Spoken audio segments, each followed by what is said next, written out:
Such a nice day out today, and then I get an email from my mom. She's like, snow squalls this weekend. Snow squalls is not something I want to hear about in October. Actually, that's a lie. I don't want to hear about that ever. I guess we're done with fall then. It's like a month. Like not even a month, like a couple of weeks of fall. And that's it. That's all we get. All right, wait, dirt. Let's do this. Hello everyone, I am here again to talk to you guys about my update on my drugstore haul. In case you guys missed it, I will link it for you guys in the info bar below in case you're interested and you haven't seen that. But I wanted to update you guys today on some of the products that I have been testing out and trying out and let you know which ones were really good and just terrible. Ready? I'm ready. You're ready? Have coffee? Somewhere back here? Yes. Let's do this! So we're gonna start off this drugstore update with the NYX brushes and let you know my thoughts on them because a lot of you guys had requested to know how good they were, if they were shedding, if they were soft, if they worked really well, and all that fun stuff. First of all, they're pretty good. They are very soft, dense, they don't shed except for one. Did I put it way back here? Oh, I did! Mixed it in with my own brushes. And this is the foundation brush, I believe, hence why it's got foundation over the top. Oh, that's disgusting, Rachel. But this one did have a little bit of shedding issue, which I mean isn't exactly fun, especially for foundation. Like, oh, I hate having to like pick off hairs off of my face. I think what's missing from this brush line is I really wish they had printed on each of the brushes their suggested use, if you will. Especially if you're a beginner, it's kind of nice to know what each of the brushes is for when you pick it up and you're like, well, guess this is powder today. The one brush that I really like is actually an eyeshadow brush. Did I put it away here? Oh, I did. Again. Oh, fail, Rachel. This brush is number 17. It's a big fluffy blending brush.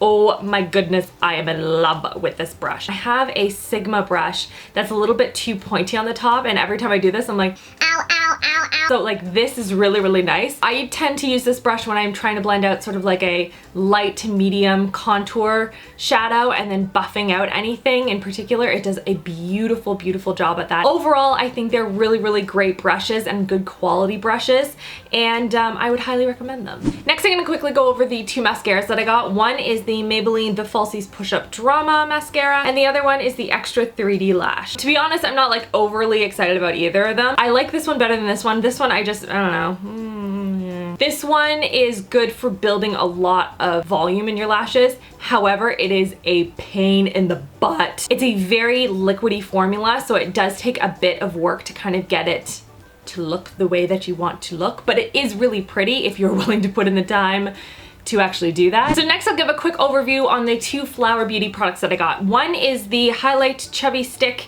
in Pearl Shimmer, and the other one is the Velvet Lip Chubby, and this is in the color Mauve Over, or Mauve Over, however you want to pronounce it. And both I really like. This one in particular I really like because it is very easy to blend out. It gives you a very soft highlight effect, very blendable. It's not thick, like it's not a very thick like a cream formula. It's almost a gel formula, I want to say, but very easy to blend, very smooth, glides on beautifully. It's a really nice product. And then the other one, to be honest, I don't love the color. It is a little bit too orange for my taste personally, and I was kind of hoping for something a little bit more on the mauve end, sort of like the cool tone end, but I really like the way that it shows up on the lips. Sort of a satiny matte finish. I don't know how to explain it, but it's really pretty. It is very velvety looking on the lips, and it's a very nice finish. So if you want that sort of matte effect without going like super matte, highly recommend checking out this line because it's really pretty. Next, a product that I did not enjoy at all, and that is the Revlon Photo Ready Airbrush Effect makeup. It wasn't great. I found this just to be a little bit too glittery for my taste when you put it on the skin. It does not look glittery at all in the bottom. Oh, now I see it. Hold on. Like in the store, you can't see anything, but in the light, you can see little flecks of like toddlers and tiara glitter. This is the lightest shade that they had. This is 001 Ivory, and it was still slightly too dark for my skin. And I don't know, I just wasn't like excited about the formulation. It was much too glittery for my taste. It didn't give the coverage that I was looking for. So that one was a big.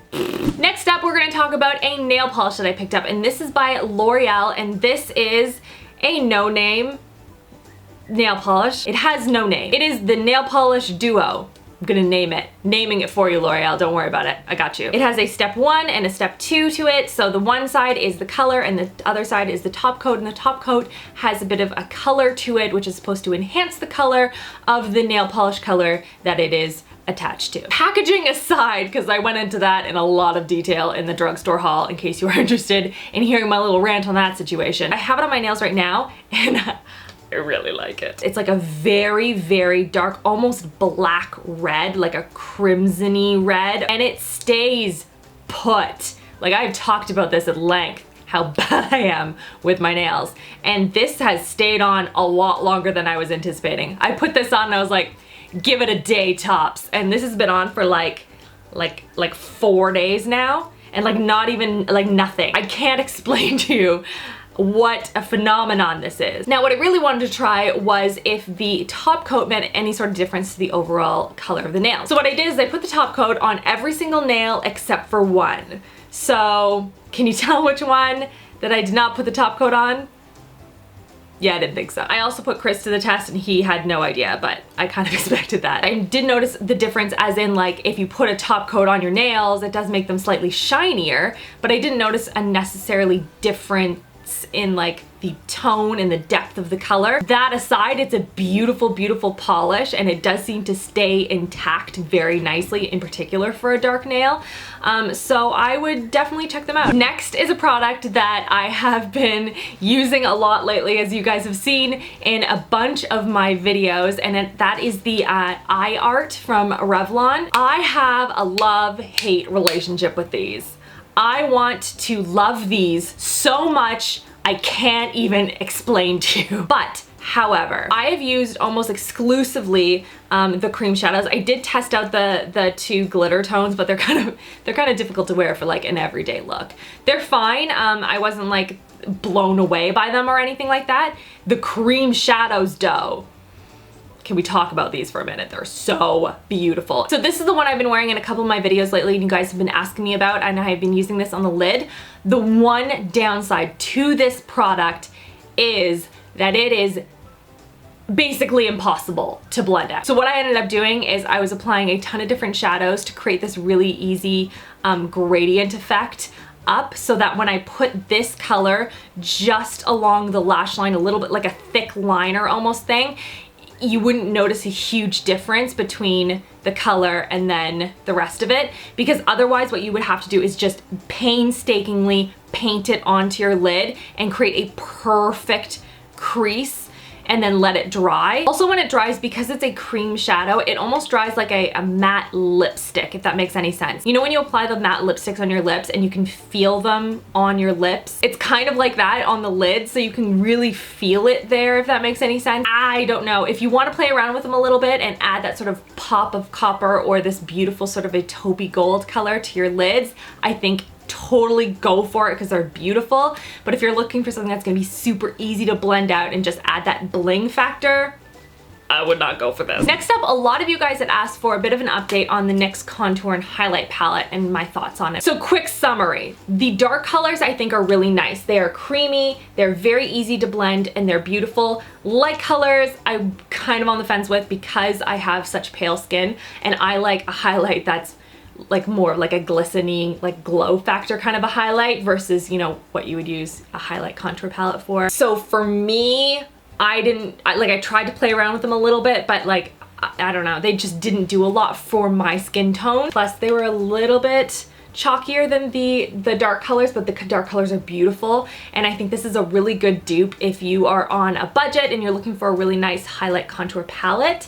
However, I would just caution you with these lighter colors if you are pale like myself. Now, I talked about this eye palette very briefly at the end of the video. I am wearing this on my eyes today, and that is the Almay Intense Eye Color Everyday Neutrals Powder, and this is for blue eyes, and they have a whole range of them for green eyes, hazel eyes, brown eyes, etc., etc. Are my blue eyes popping?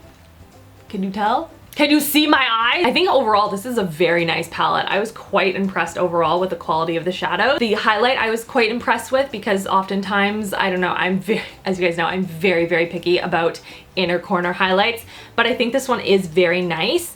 It does add a nice brightness to the inner corner without being too sparkly or anything like that. And then lastly, the L'Oreal Infallible little doohickey here. This is in the color Gold Mine. I don't know how I feel about this one because when I swatched it on my hand, it was gorgeous and I was so excited to use it. You have to be so careful when you're applying this product because it like gets everywhere, and by the end of the day I had like the glitter like kind of under my eyes a little bit. There are a couple of these within the line that I really like. Gold Mine wasn't my favorite, but I will link them down below in case you're interested in seeing a couple of the ones that do actually work very well. And that is everything for this video. Give it a thumbs up if you want to see more of these haul videos, and if there are any products in particular you want to see a review on or a buy or buy on, maybe for like the Christmas season coming up soon. Very excited, already planning my videos. I hope you guys are all having a wonderful, wonderful week so far, and I will see you guys all in my next video. Love you girls. Mwah!